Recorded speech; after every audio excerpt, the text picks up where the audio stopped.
Olha aí, então a gente já tem a fórmula da asma com esses valores definidos e vamos derrubar esse trauma aí de flexão oblíqua e cálculo das reações de apoio. Na videoaula passada eu já fiz essa preparação pra gente, para que agora a gente pudesse calcular o valor do momento fletor nessa seção, que é o foco do nosso estudo. Então vamos para cima. Normalmente, a estratagema que eu uso é de fazer a divisão em dois planos, planos verticais e planos horizontais. Então eu já vou começar pelo plano horizontal, tendo colocado a força tangencial no par 1, 2 para cima. Você pode me perguntar, mas professor, eu poderia ter colocado para baixo? Claro que sim, porque dependendo da visualização que você tem, você pode considerar esse vetor para cima, se você olhar daqui para lá, ou você pode considerar esse vetor apontando para baixo, se você olhar daqui para cá. Então tanto faz, não se preocupe com isso. A gente sabe que a somatória de momentos no ponto A tem que ser nula. E eu sei que, obviamente, eu tenho uma força aqui no ponto B, que é o rolamento, e tenho uma outra força no centro da engrenagem 2. Essa força no centro da engrenagem 2, tendo o ponto A como centro instantâneo de rotação, causa um momento nesse sentido, que é o sentido anti-horário. Como a somatória de momentos aqui tem que ser igual a zero, vocês vão concordar comigo que é muito razoável que eu suponha que a força em B seja para baixo, para que possa gerar um momento no sentido horário e contrabalancear o momento fletor gerado pela força Ft. Por isso eu fiz essa suposição de que a força horizontal em B é para baixo. Então, meus caros, vai acontecer o seguinte: como a somatória de momentos no ponto A é igual a zero,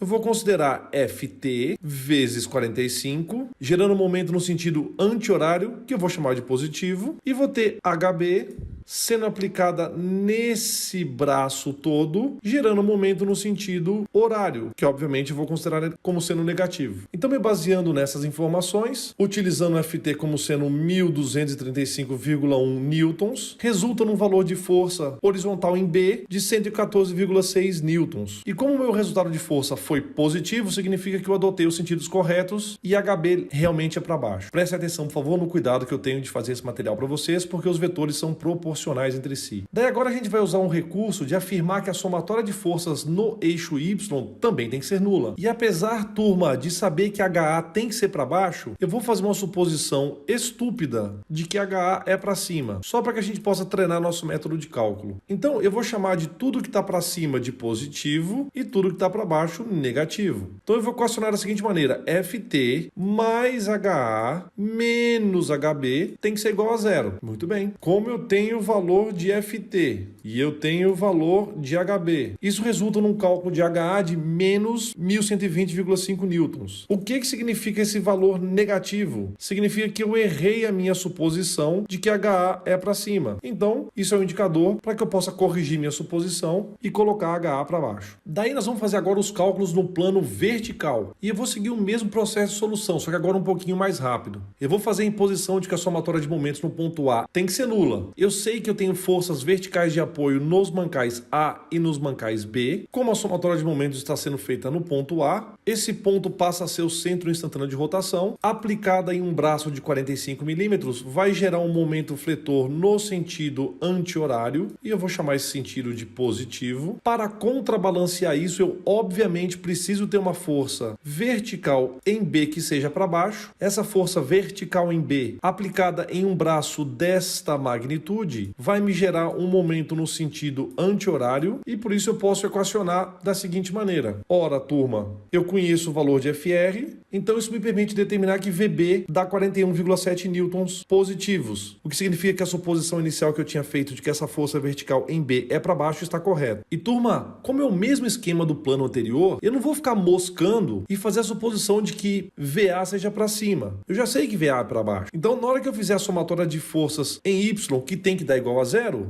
eu faço essa suposição mais do que óbvia de que VA é para baixo e imponho que FR, que está para cima e é positivo, menos VA menos VB, porque ambas estão para baixo, tem que ser igual a zero. Isso resulta numa força vertical em A de 407,8 newtons. Como o valor está positivo, confirma a minha suposição previamente adotada. Daí, gente, não perca o foco. O objetivo aqui é calcular o momento fletor que aparece na seção W para que a gente possa completar a fórmula da ASME e descobrir o diâmetro do assento da região do ECDR número 2. Agora, com as reações de apoio já calculadas, a gente pode fazer o método dos cortes. Nós já havíamos determinado em videoaulas passadas que a seção W está aqui, ó, a 30 milímetros para direita do centro da engrenagem 2. Então, vou deixar aqui bonitinho, determinado onde eu quero fazer os cálculos da flexão oblíqua. Como nosso eixo está em equilíbrio estático e eu vou aplicar o método dos cortes, tanto faz eu cortar a seção da direita e levar todas as forças e os respectivos braços para a seção W, ou cortar a seção da esquerda e pegar todas as forças restantes, multiplicadas pelos respectivos braços e levar até a seção W. Então eu optei por fazer um corte na seção da direita. Percebeu que essa região da direita ficou meio pálida? O termo técnico é esmaecida. Então, só para que fique visualmente mais nítido, para que você entenda o que eu vou fazer a partir de agora.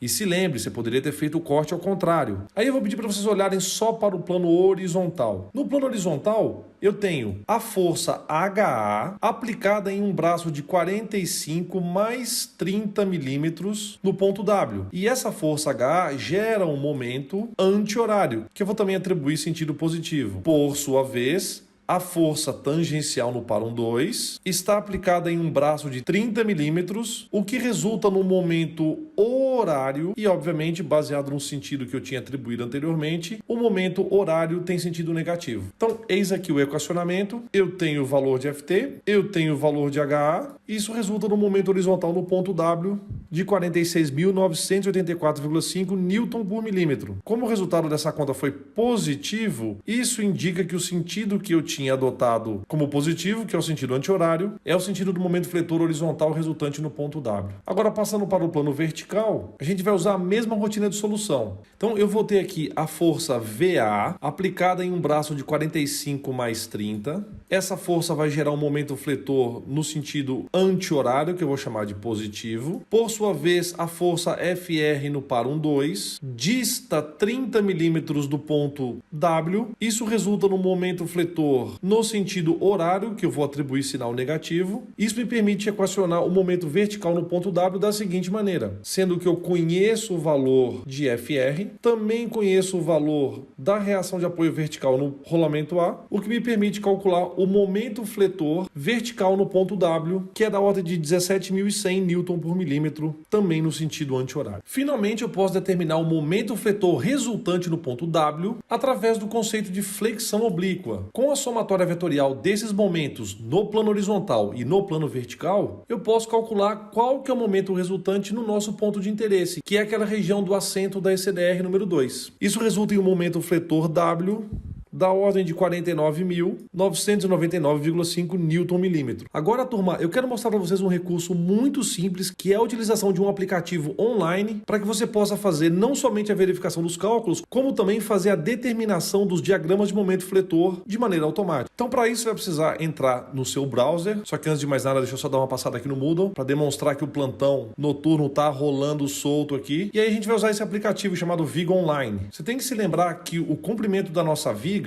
é 45 mais 380 mais 60 milímetros. Isso resulta em 0,485 metros. Quando eu aperto adicionar o apoio, ele me pergunta qual é a posição desses apoios. Então, o primeiro apoio, que é o rolamento A, está na posição 0, e eu clico aqui em adicionar apoio. O outro apoio está no exato extremo da direita, que é o rolamento B, 0,485 metros. Aperto o Enter, e aí esse sistema já vai sendo modelado aqui embaixo para mim. Resta que eu faça a adição da carga, e só para mostrar rapidamente para vocês, a carga é de 1.235,1 newtons para cima. Então, eu clico em adicionar a carga. Essa carga está aplicada em 0,045 metros, da ordem de 1.235,1, como eu havia constatado anteriormente. Claro que ele está chamando a minha atenção aqui, porque eu já fiz esse exercício agora há pouco. E ele colocou a força para baixo, só que a minha força é para cima, então eu coloco menos e aperto Enter. Na hora que a correção foi feita, basta que eu clique nesse botão Resolver Viga e tchan, tchan, tchan, tchan, tá tudo pronto pra gente. Todos os cálculos são feitos, demonstrados, e as minhas reações de apoio nesse plano, que obviamente o Viga Online não sabe se é horizontal ou vertical, você tem que saber, é de 1.120,5 newtons, contrário à força que eu apliquei, e a outra força de 114,6, contrário à força que eu apliquei também. Se vocês descerem os cálculos de esforço cortante, são demonstrados, o gráfico dos esforços cortantes, e o ponto mais interessante, que é o detalhamento do cálculo do momento fletor. E aí vocês conseguem uma coisa que é bastante útil, que é o diagrama de momento fletor para todo o eixo. Tá legal? Então vocês façam isso, por favor. favor, para o plano vertical, para o plano horizontal de vocês. E façam também o mapeamento de todos os eixos, seja dos projetos, seja da lista de exercício, porque isso é um recurso muito interessante e muito simples de ser utilizado. Tá legal? Então na próxima videoaula eu vou fazer a determinação do KFF nesta região, vou calcular o SN e aí a gente mata o diâmetro da ASME em toda essa região aqui onde está assentada a engrenagem cilíndrica de dentes retos numerada como 2.